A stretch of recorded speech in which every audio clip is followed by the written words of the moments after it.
The year was 1969. The world watched as Neil took one small step for man and one giant leap for mankind. Nixon was preparing to take office. Watergate would come just a few years later. More than 350,000 rock and roll fans flocked to a small farm in upstate New York. The United States Air Force closed Project Blue Book, and the government claimed it would no longer investigate UFOs. 250,000 protesters marched on Washington in protest of the Vietnam War. For the first time ever, people began asking how to get to Sesame Street. Robert Redford became known as the Sundance Kid, and the average house would set a buyer back about $15,550. You would think that would be enough to close out the year, but you would be wrong. On August 9th, one man and 3 women did the unthinkable and committed a crime so jolting it would still be analyzed 54 years later.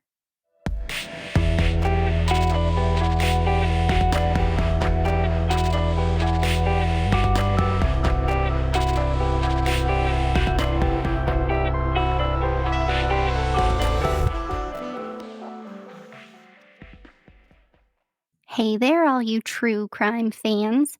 I'm Amanda. And I'm Corey. And welcome back to Colorado Crime. You guys know the drill. We're just 2 best friends who want to chat about all things true crime. This week, we will discuss at length the victims in this case. Sharon Tate, Jay Debring, Wojciech Frykowski, Abigail Folger, Stephen Parent, Leno LaBianca, and Rosemary LaBianca. As always, listener discretion is advised. Before we go down a very dark path, let's start with a joke, so we all remember that even in the darkest of moments, there's still light to be found. What do you call a lazy baby kangaroo? Oh my gosh, I don't even know what. A pouch potato. Oh, Because he lives in a pouch. For all you people who didn't get that, I explained it. It's weird. Now the joke's not funny. Never mind. I love it. That one's so cute. Aw, thanks for doing these every week. And that one was super cute. I really liked that one. I especially enjoyed it. You're welcome.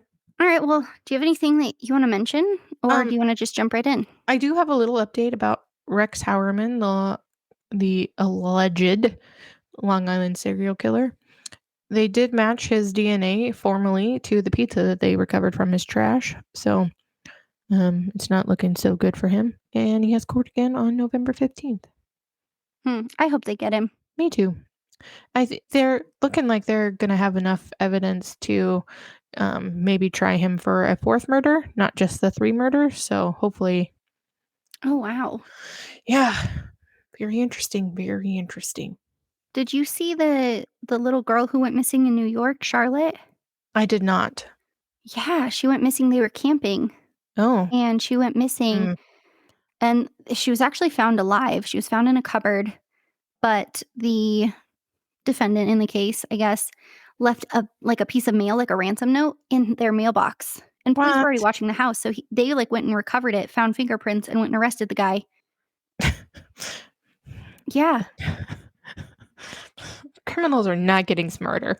No, but that poor little girl, she was 9 years old. No, that sucks. That's just so heartbreaking to me. At least she was found alive. Yes. Yes, and apparently she knew she was being rescued, so that's good too. Yeah. But it's just awful. People suck. They do suck. And I don't know why you'd want to kidnap children. What's that? I said I don't really understand why you'd want to kidnap children. No. Well, because people are sick and disgusting, and I get that part, but kids are like a lot. Like I know. I know. I'm not trying to be mean, but you really want to be stuck with that the whole time? Says the person who has no small children. I know mine are like on the verge of not being super small anymore. That's nice. It is, but it's do their own sad. thing. It goes so fast. It does. All right, well, without any further ado, let's get started. Sounds good. We are going to start by discussing the victims in the case, and then in the next episode, we'll get into the actual crimes and the crime scenes and the autopsies. So, as always, guys, listener discretion is advised. Sharon Tate was born January 24th, 1943, in Dallas, Texas, to parents Paul and Doris Tate. Sharon was the oldest of 3 daughters. At 6 months old, Sharon won her first pageant, Miss Tiny Tot of Dallas pageant, but her parents had no plans to put her into show business. In fact, Sharon was incredibly shy. Friends and family described her as such, and she remained shy even after her film career took off. Sharon's father was in the military, and the family moved a lot. By the time she was 16, the family had lived in 6 different cities. She attended elementary school in Pasadena, Texas, then moved to Richland, Washington for some of high school, then back to El Paso, Texas, before finally moving to Italy, where she graduated in 1961. That's cool. I know, right? It was no secret that Sharon was beautiful. In 1959, she was named Miss Richland. She had planned to compete in Miss Washington in 1960, but was unable to due to her family living in Italy. With her family relocating to Verona, Sharon learned that she had become a local celebrity due to the publication of a photograph of her in a swimsuit on the cover of the military newspaper, Stars and Stripes. She discovered a kinship with other students at the American school she attended in nearby Vicenza, recognizing that their backgrounds and feelings of separation were similar to her own, and for the first time in her life, began to form lasting friendships. The film Hemingway's Adventures of a Young Man was being made nearby with Paul Newman, Susan Strasberg, and Richard Beimer. Sharon and some of her friends heard about this and landed parts as film extras. Beimer noticed the beautiful Sharon in the crowd and introduced himself, and the two dated during the production of the film. Beimer even encouraged Sharon to pursue a film career. In 1960, Sharon was employed by the singer Pat Boone and appeared with him in an episode of the television series The Pat Boone Chevy Showroom, which was filmed in Venice. Later that year, when the Barabbas film was being filmed near Verona, Sharon was once again hired as an extra. Actor Jack Palance was impressed by her appearance and attitude. He even arranged a screen test for her in Rome. Sharon returned to the United States alone, saying that she wanted to further her studies, but tried to find film work. After a few months, Doris Tate, who feared for her daughter's safety, suffered a nervous breakdown, and her daughter was persuaded to return to Italy. The Tate family returned to the United States in 1962, and Sharon moved to Los Angeles, where she contacted Richard Beimer's agent, Harold Gefsky. After their first meeting, Gefsky agreed to represent her and secured work for her in television and magazine advertisements. In 1963, he introduced her to Martin Ranzoff, director of Filmways Incorporated, who signed her to a 7-year contract. She was considered for the role of Billy Joe Bradley on CBS's sitcom Petticoat Junction, which was funny. But Ranzoff believed that she lacked confidence, and the role was given to Janine Riley. Ranzoff gave Sharon small parts in Mr. Ed, also funny, and the Beverly Hillbillies, hilarious, to help her gain experience, but was unwilling to allow her to play a more substantial role. Mr. Ranzoff didn't want the audience to see me until I was ready, Tate was quoted in a 1967 article in Playboy. Not funny.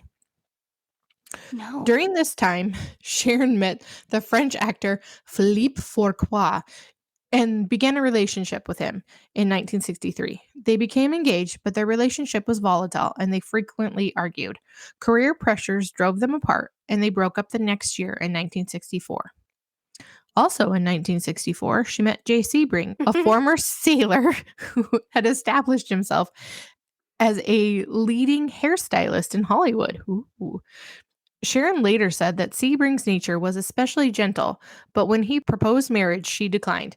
She said that she would retire from acting as soon as she married, and in that time, she intended to focus on her career. Sharon continued to audition and screen test, but her shyness held her back from landing any leading lady roles until late 1965, when her agent finally gave Sharon her first major role in a motion picture in the film Eye of the Devil. Sharon and Jay traveled to London to prepare for filming, and her agent arranged for the production of a short documentary called All Eyes on Sharon Tate to be released at the same time as Eye of the Devil. It included an interview with Eye of the Devil director J. Lee Thompson, who expressed his initial doubts about Sharon's potential with the comment, quote, "We even agreed that if after the first 2 weeks Sharon was not quite making it, we would have put her back into cold storage," but added that he soon realized that Sharon was tremendously exciting. Sharon played Odile in the film, a witch who exerts a mysterious power over a landowner and his wife. Although she did not have as many lines as other actors, Sharon's performance was considered crucial to the film, and she was required more than other cast members to set an ethereal tone. Her co-stars described her as a, quote, "great discovery," end quote, and that with quote, "a reasonable amount of luck," end quote, Sharon would be a great success. After filming, Sharon remained in London, where she immersed herself in the fashion world and nightclubs. It was around this time that she would meet her future husband, Roman Polanski. Roman is a character in and out of himself, but we won't get into his life after Sharon's death. Just know it involves some trouble with statutory rape. Yeah, he wasn't a very good guy. No, he wasn't, but he's very famous. Anyway, Sharon met Roman, and it was anything but love at first sight. Roman was preparing to film The Fearless Vampire Killers with Sharon's agent. Roman was positive that he wanted a redhead lead, a specific redhead lead, Jill St. John. She was an established actress who was known for playing Tiffany Case, the first American Bond girl. Sharon's agent insisted that Sharon be cast, and after she read for the role, Roman agreed that the part was hers, but only if she wore a red wig. The initial filming was far from perfect. One scene had 70 takes. Roman was annoyed at first, but as Sharon's acting developed, so did Roman's feelings for her. After filming was done, Sharon moved into Roman's London apartment. Jay Debring flew to London and insisted on meeting Sharon's new love interest. Friends of Jay reported that he was, quote, "devastated," end quote, but he remained Sharon's closest confidant. Sharon then traveled back to the US to film Don't Make Waves. She wore no more than a bathing suit during the film and began sarcastically referring to herself as sexy little me. The film didn't do well in the box office, and Sharon was disappointed in the film itself. Roman returned to the US and began to work on the script for Rosemary's Baby, which is a very good movie. He had wanted to cast Sharon, but felt it was inappropriate due to their relationship. Since no one had suggested Sharon, the role went to Mia Farrow. Also weird. That's a whole nother deep dive. There's a lot happening in this episode. Sharon Yes. was a regular on set, though, always visiting Roman. She was photographed often, which generated a lot of publicity for both her and the film. In 1967, an article about Sharon in Playboy began, quote, "This is the year that Sharon Tate happens," end quote, and included 6 nude or partially nude photographs taken by Roman Polanski during the filming of The Fearless Vampire Killers. Then Sharon signed to play a major role in the film version of Valley of the Dolls. A book version was a bestseller, and the movie adaptation was highly anticipated. Sharon knew this role would push her budding career even further, but she confided in Roman that she did not enjoy the book nor the script.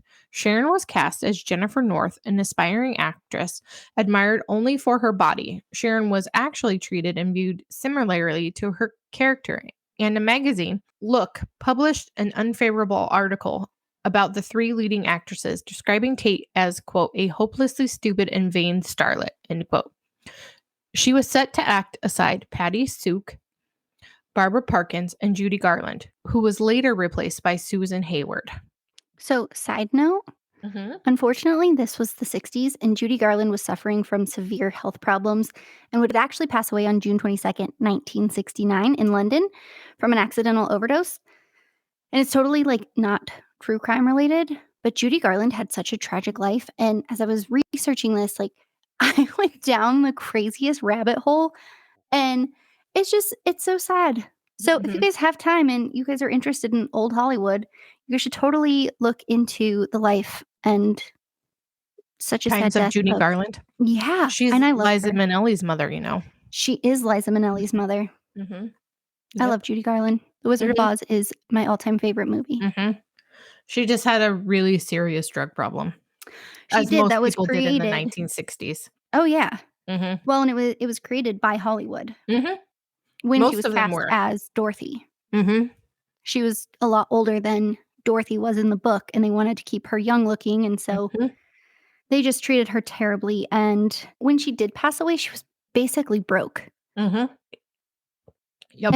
it's sad, It but is I'm sad. sorry. Anyway, Nope. That's okay. Um, Back to Sharon Tate. After filming Wrapped, Sharon confided in Barbara Parkins that she was madly in love with Roman Polanski. She was even quoted in the New York Sunday News saying, quote, "There's no doubt that Roman is the man in my life," end quote. On January 20th, 1968, the couple were married in Chelsea, London. The two were deliriously happy, aside from Roman's infidelity. Okay. Sharon really struggled to accept this as a part of her marriage, but had promised Roman that she would not change him. Photographer and friend Peter Evans quoted Sharon as saying, quote, "We have a good arrangement. Roman lies to me, and I pretend to believe him," end quote. Roman told Sharon that he wanted to be married to a hippie, not a housewife, and the couple left London and headed for Los Angeles.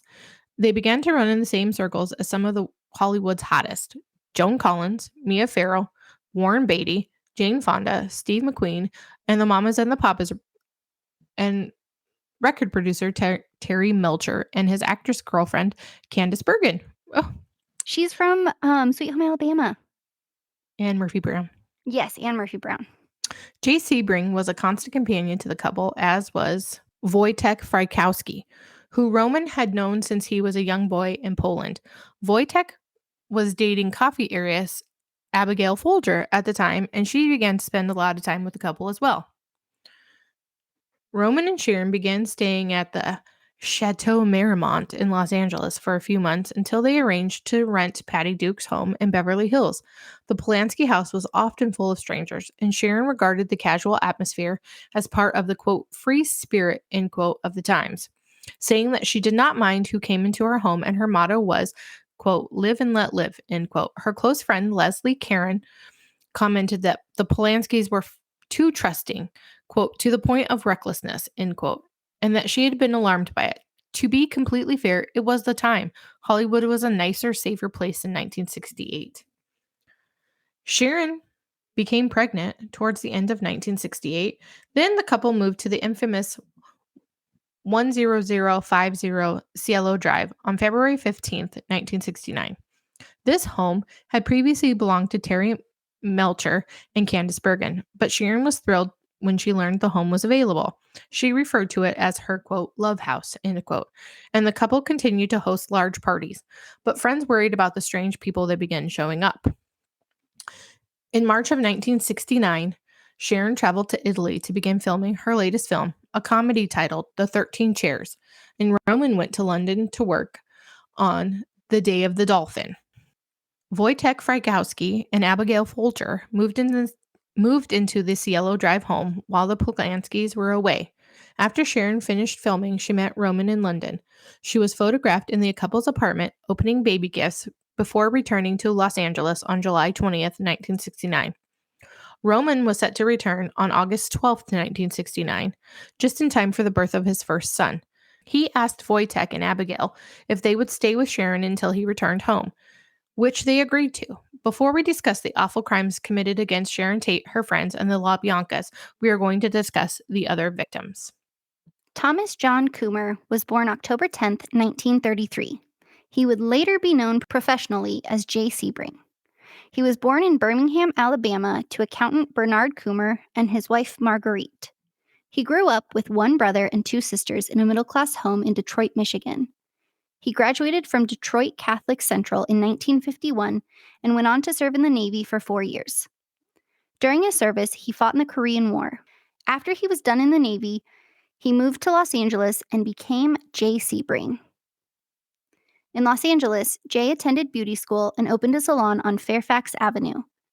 Jay cut hair for 13 hours a day, sleeping in the back of his salon, but was struggling financially. He invented, quote, a whole new way of cutting men's hair, end quote. He began shampooing his clients before styling it, cutting their hair with scissors instead of clippers, and using blow dryers. His breakthrough came when he met actress Barbara Luna at a party. She told friend and singer Vic Damone about her new stylist, and he flew Jay out to Las Vegas for a trim. Could you imagine? That'd be sweet. That would be so cool. Mm-hmm.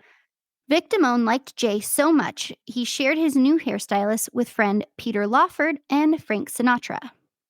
From there, Jay's career took off. His techniques are still being taught even 40 years later. While most barbers were charging $1 to $2 per haircut, Jay was charging $50 or more. Warren Beatty and Steve McQueen became regulars of his. Jay flew to Vegas every 3 weeks to cut Frank Sinatra and Sammy Davis Jr.'s hair. Problematic producer Kirk Douglas, which is a story for a whole nother day, and it involves the Black Dahlia, he requested Jay to do the hairstyling for the movie Spartacus. Jay's business, Sebring International, began to flourish. Mhm. He had several profitable salons in West Hollywood, New York, and London. Jay was even attributed to the start of Bruce Lee's career. Jay and Bruce met at an international karate championship in 1964. Jay went on to introduce Bruce to his friend and producer Bill Dozier, who started Bruce Lee's career when Bruce was cast in the original Green Hornet. Jay had no plans or intentions of becoming an actor himself, but he was cast in a 1966 episode of the TV series Batman, playing a character named Mr. Ocean Bring. He also appeared in an episode of The Virginian, where he played a barber. Jay was profiled in the 1967 cult documentary Mondo Hollywood, where Bobby Beausoleil was also seen. Bobby would not be present for the Tate or LaBianca murders, however, as he was already in custody for the murder of Gary Hinman at the time of the crimes. So how did a successful hairstylist end up murdered with one of Hollywood's hottest stars? Well, back in 1964, Jay was introduced to Sharon Tate by a journalist, and the two began a relationship. Jay had even purchased a home in Benedict Canyon, the same area where he would be killed just a few short years later. The home had previously belonged to Sally Forrest, and prior to that belonged to Paul Byrne, who was the late Jean Harlow's husband. After Sharon began dating future husband Roman Polanski, she broke off her romance with Jay, but continued their friendship. Jay even flew to London with Sharon to meet Roman while he filmed The Fearless Vampire Killers. Roman Polanski later regarded Jay as a very lonely person who thought of Roman and Sharon as his family. The summer before his death, he was introduced to Wojciech Frykowski and his girlfriend, coffee heiress Abigail Folger. The couple became good friends with Jay, and Abigail even invested into Jay's hair care products for men. Jay had joined Wojciech, Abigail, and Sharon for dinner on the night of the murders before returning to the Cielo Drive home, where their lives would end. Wojciech Frykowski was born in Poland on December 22, 1936, to textile entrepreneur Jay Frykowski and his wife Tofilia Stefanowska. Wojciech met Roman Polanski when the two were boys. Wojciech had a reputation for being trouble, and Roman was working the door to a dance where he was not going to allow Wojciech into. A fight could have started between the two, but somehow they ended up going for drinks instead, and their friendship grew from there. The pair regularly partied together, drinking heavily. This proved to be a problem with Wojciech's attitude. After the murders, Roman was quoted as saying, quote, "Beneath his tough exterior, Wojciech was a good-natured, soft-hearted to the point of sentimentality and utterly loyal," end quote. After World War II, finding work in Poland became very difficult. Wojciech earned a chemistry degree, but gravitated towards Roman's filmmaker friends. Wojciech was an uncredited financier in Roman's film Mammals. Roman then filled Knife in the Water and traveled to the United States for the first time. Wojciech followed and landed a lifeguard role in the film due to his excellent swimming skills. He never really wanted to pursue acting, but did try his hand at writing. However, none of his scripts were ever picked up. Just know I would never in 5 million bajillion years be cast as a lifeguard for my excellent swimming skills. Just so you know. Me neither. Wojciech lived off an inheritance from his father's illicit currency exchange business and enjoyed a lavish lifestyle. He was known among international socialite circles for his wild partying and appetite for women. Wojciech married twice and had a son named Bartek. One of his marriages was to the famous Polish writer Agnieszka Yeah. Oseka. Eventually, the money dried up. Broke and aimless, Wojciech set his sights on a fresh start. He left Poland in 1967, and after spending some time in Paris, he moved to the United States. After Wojciech was in the U.S. for a bit, he was introduced to Abigail Folger. Way to hit your wagon. By Right. August of 1968, the couple decided to move to Los Angeles together and rented a house off of Mulholland Drive. Mulholland Drive features some of the most exclusive and expensive homes in the world, housing many celebrities. Wojciech loved living this life of luxury, but he had no job, no inheritance, and was basically broke. He and Abigail's relationship was tumultuous at best. He was using Abigail. What? Living off of her fortune. Shocking. Reports surfaced that the two were experimenting more and more with drugs, from marijuana to cocaine. Wojciech held a brief job with Paramount as a set constructor, but was unhappy with the work and quit. On April 1st, 1969, Wojciech and Abigail moved into the 10050 Cielo Drive to house sit while Sharon and Roman were away on business. By August, the couple was clearly unhappy. They fought constantly and were using drugs more frequently. Regardless, the couple stayed together and continued to host parties at the home on Cielo Drive. Sharon returned home at the end of July, but Roman asked Wojciech to stay at the home until he could return home to be with his wife. Abigail Ann Folger was born on August 11th, 1943, to parents Peter and Inez. She had one younger brother, Peter Jr., who was born in 1945. In 1952, Inez filed for divorce, and the couple shared custody of their two young children.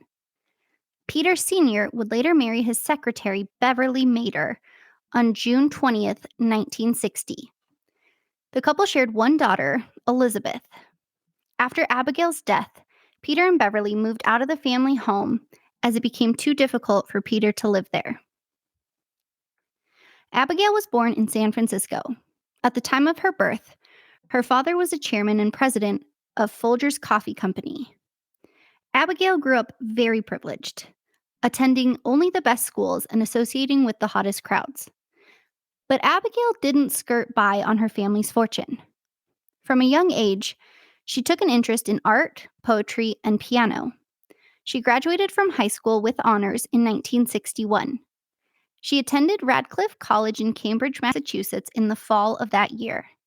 During her time at Radcliffe, Abigail became an active member of the school's Gilbert and Sullivan Players, a musical theater group.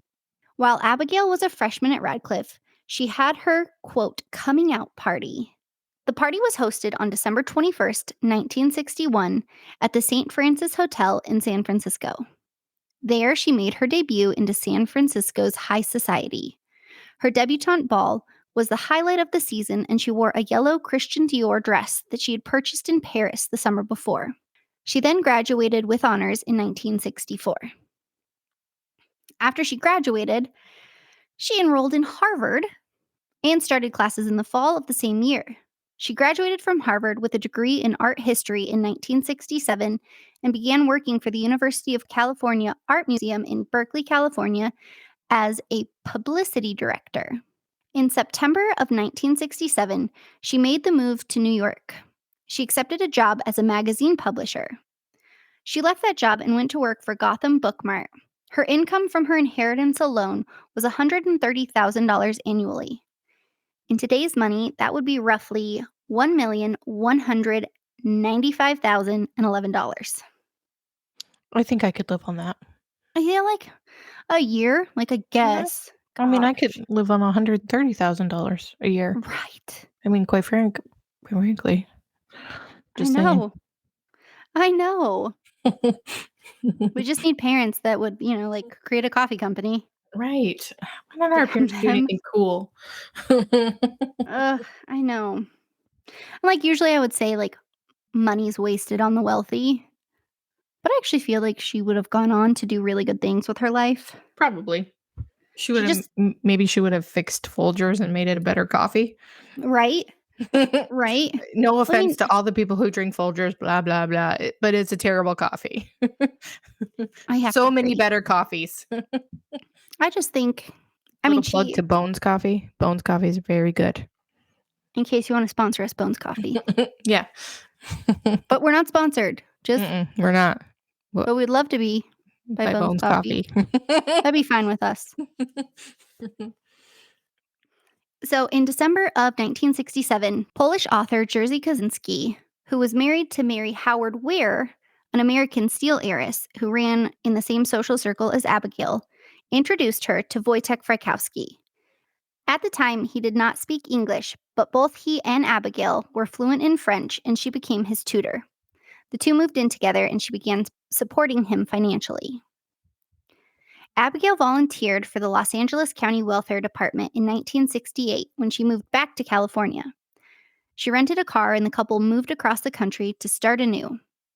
Abigail rented a home for the couple on Woodstock Road, across the street from singer Cass Elliot of the Mamas and the Papas.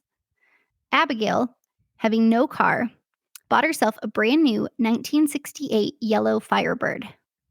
Her mother did charity work for the Haight-Ashbury Free Medical Clinic in San Francisco. At the time, many women of the Manson family were being treated at the facility. Abigail spent day after day from dusk to dawn in the ghettos of Los Angeles, volunteering with children in the area. Soon, the work began to take a toll on Abigail's mental health, and she began battling depression. Abigail also did some political volunteering. She donated both time and money towards New York Senator Robert F. Kennedy's campaign. However, his campaign ended abruptly when he was assassinated in Los Angeles on June 6, 1968. On March 23, 1969, Abigail, Wojciech, and Jay were at a party at the Cielo Drive home hosted by the Polanskis. Among other guests was Shirok Hatami, an Iranian photographer. He noticed a strange man walking around the property who made him feel uneasy. He went outside to confront the man, who said he was looking for Terry Melcher, a name that Shirok did not recognize. Shirok made it clear to the man that this was the home of the Polanskis, and no one by the name of Terry Melcher lived on the premises. During the trial, Shirok identified the man as Charles Manson. The couple began moving their belongings out of the Cielo Drive home and back to their home on Woodstock Road in early July of 1969.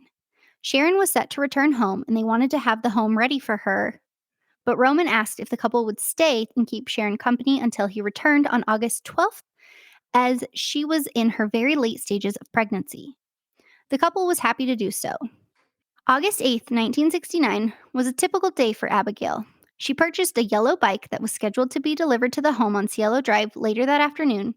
The couple joined Sharon, Joanna Pettit, and Barbara Lewis for lunch on the front patio of the Cielo Drive home, and then she headed out just around 3:45 for an appointment she had scheduled.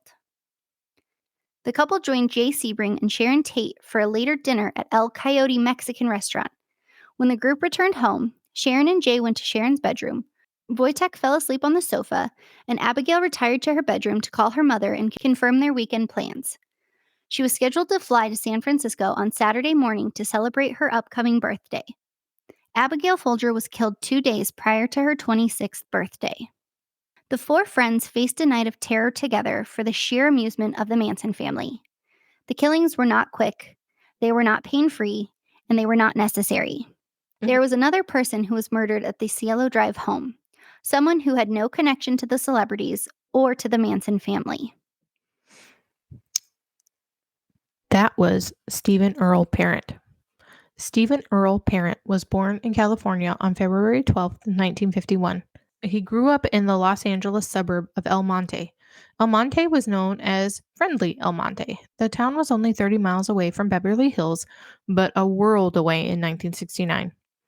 He was just 18 years old when he was shot to death by Tex Watson in the driveway of the Cielo Drive home as he was leaving. Stephen was born to Wilfred and Juanita Parent. He was the oldest of 4 children. He had a younger sister named Janet and 2 brothers named Greg and Dale. Stephen was 6 foot tall and had medium-length red hair. He had just graduated from Arroyo High School in June.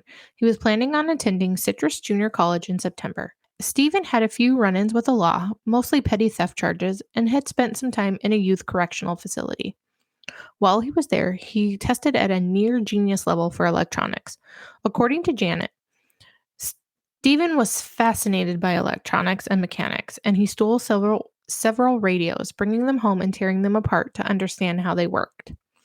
Stephen was also a hard worker. He was working 2 jobs before his murder. During the day, he worked as a delivery boy for Valley City Plumbing, and at night, he worked as a salesman at Jonas Miller Stereo. Stephen was saving up as much money as he could to help pay for school, which is what led him to the Cielo drive home on that August evening. Stephen met William Garrettson while William was hitchhiking.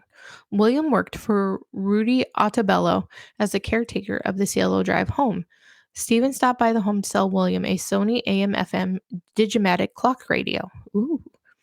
On his way to the guest house, Stephen saw Abigail Folger in her bedroom prepping for her birthday weekend.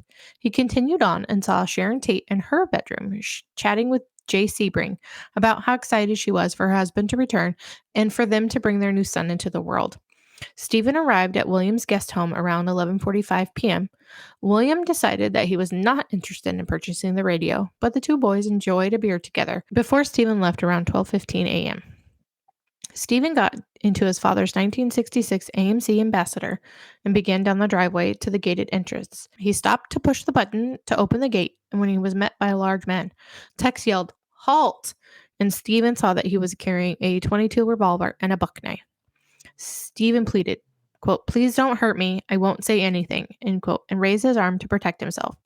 This was when Tex slashed the watch from Stephen's wrist and shot him in cold blood. Stephen's body was found slumped over in the car without any identification. His family wasn't made aware of his death for 12 hours after. It was actually Stephen's parish priest, Reverend Robert Byrne, who identified his body after he was informed by a reporter. The license plate of the car was never referenced against the Motor Vehicle Department records, which led to the delay.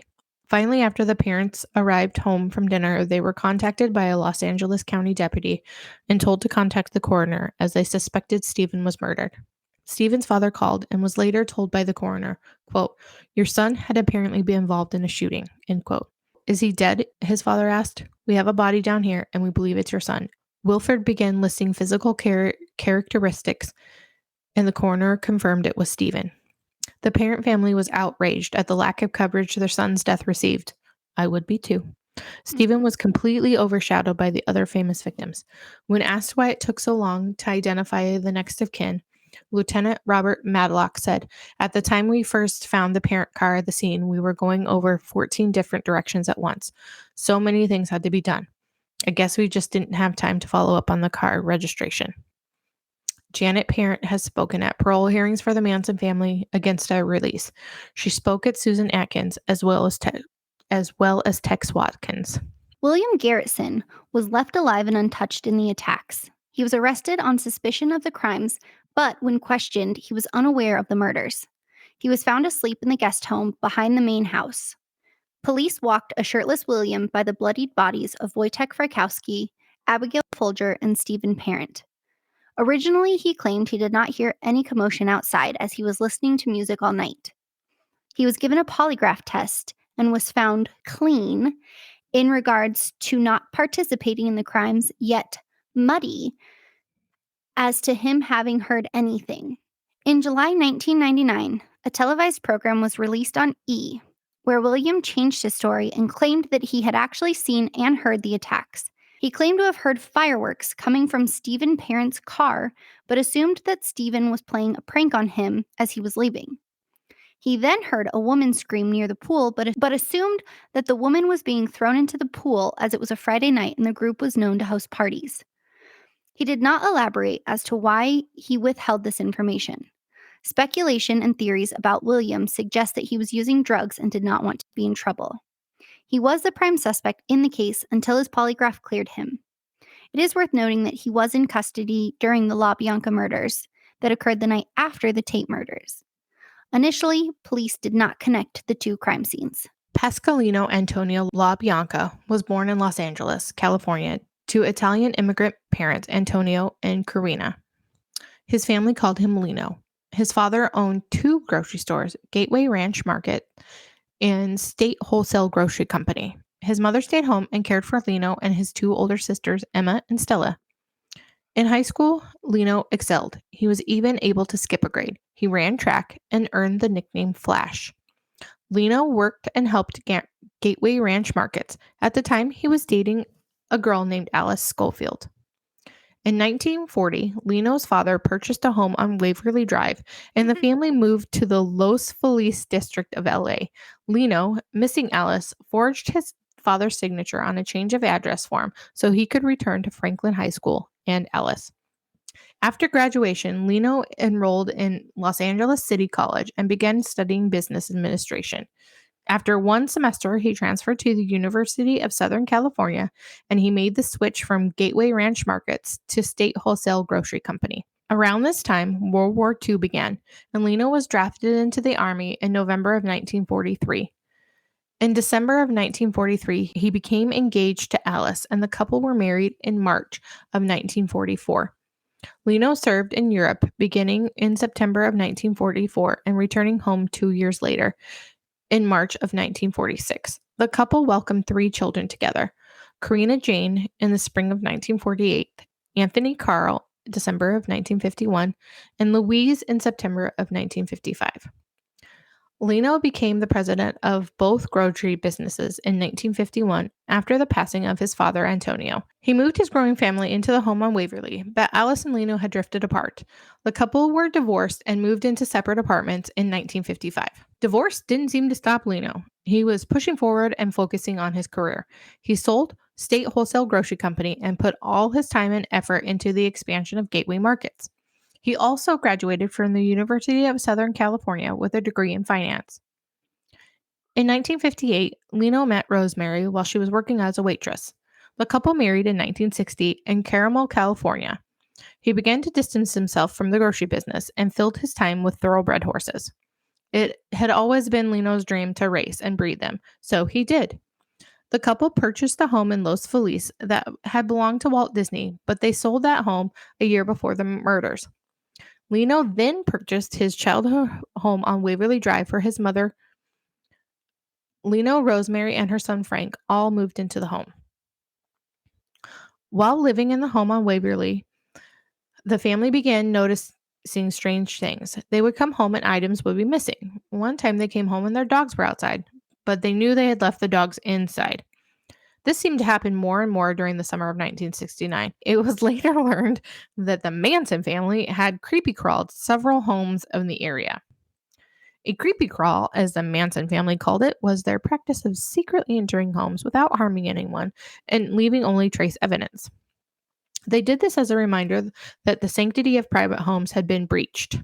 Isn't that creepy? Yeah. That would really unnerve me. Right? You just come in and all your stuff's like rearranged just enough that you're like, Yeah. did I put my glasses there? Right? Mm-hmm. Or to come home to your dogs being out. Right. When you knew you left them inside? Right. Like, we never leave our dogs out. If we came home and our dogs were outside, like, clearly somebody was inside. Luna can only, like, open the doors to go in. She can't open them to go out. We leave our dogs inside too. Our dogs are kenneled because otherwise Franklin has separation anxiety and likes to throw a temper tantrum and pee on all our stuff. Oh, that's mean. Yeah, so he has to stay in a kennel. What a little brat. So I Luna would just know. graduated from hers. Really? Yeah, Yeah. she's, like, not a baby anymore, and she doesn't even have puppy food anymore. It's so sad to me. We used to leave Franklin out, but then we would come home to pee. And so now Yeah, it's like, "Sorry, buddy." he has to stay in a cage. And Benson stays in a cage for like their show of solidarity. And then Yes. Dexter gets to stay out because he's like 100. So he does whatever he wants. He's an old man. You be nice to my best friend, Decky. Don't you call him an old man. He is very old. You Sometimes don't when say that. we get home from places, he doesn't even know you're home until you go into the bedroom and you're like, "Excuse me, sir." He's like, "Oh, hey." Fancy seeing you here. Oh, I You guys are love home, him. huh? That's funny. But yeah, I would be real mad if I came home and found my dogs out. Yeah, it's just creepy. Mhm. Ruth Catherine Elliott didn't have a fairy tale childhood. It's believed that she was born in Mexico on December 15th, 1929. Her parents, who were said to be Americans, either abandoned her or died. Regardless, Ruth grew up in an orphanage until she was 8 years old. Then she was adopted by a California couple and given the name Rosemary Harmon. Okay. I have a little problem with that. She was 8. It's not like she was 6 months old and didn't really know her name. She had 8 years of being Ruth. Yeah, and they were like, no, no, no, no. You're They kept Rosemary now. R, we're changing it to Rosemary. Yeah, That's very confusing. Poor child. right. I know. And 8 years in an orphanage is a really long time. It really is. In the late 1940s, Rosemary met Frank Struthers while she was working as a car hop at the Brown Derby Drive-In. The couple married shortly after. During their marriage, they welcomed 2 children, a daughter named Susan, who was conceived out of an extramarital affair in 1948, and a son named Frank, who was born in 1955. By 1958, Rosemary and Frank's marriage was over, and they filed for divorce. A year later, she met Leno. Rosemary got along great with Leno's kids. The 4 children were all around the same age, and Karina, who they called Corey, really liked Rosemary's sense of style. Rosemary loved fashion. She had always had an eye for it.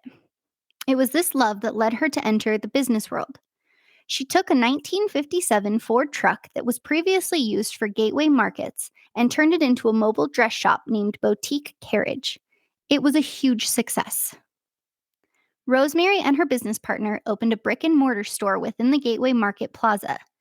They continued to offer the hottest trends, and the business flourished. Rosemary began investing her earnings in stocks and commodities, and in the snap of a finger, she became a self-made millionaire. The break-ins really began to scare the family. In May of 1969, just months before the murders, Corey wrote in her diary, quote, "We haven't had any more robberies, but every time I come home, I expect to either find someone in the house or something missing. I think the police have stopped working on the case, and we haven't heard anything from the insurance company." End quote. On August 9th, 1969, Leno, Rosemary, and Susan drove to Lake Isabella to pick up Frank from a week-long vacation with his friend. When they arrived, Frank was having so much fun that they decided he could return home the following day with his friend's family. After dropping Susan off and stopping at a newsstand, the couple arrived at the home on Waverly Drive around 1 a.m. Reports of Sharon Tate's murder riddled the newspapers. It was huge news. Rosemary was so upset that something so horrendous could happen so close to them. Leno ended up falling asleep in the living room while Rosemary went to sleep in her bedroom. And that, my friends, is where we're going to leave this episode. We'll pick back up with part 4, where we will discuss the crime scenes and the autopsies. Thank you so much for joining us today. Make sure that you send in your questions. If you haven't already, please subscribe so you can be notified every time we upload. If you enjoy listening to us every week, please leave us a review on Apple Podcasts or wherever you listen to your podcasts. We love doing listener shoutouts, so make sure you leave us a comment or a review. New episodes are released every Friday at 10:30 a.m. Mountain Standard Time. Please follow us on Instagram at Colorado Crime Pod, or on Facebook at The Colorado Crime Podcast, or on YouTube at Colorado Crime Podcast for information on next week's episode, as well as other true crime happenings. We hope that you have a beautiful day wherever you are, and as always, stay safe. Until next time, podcastians, have the weekend you deserve.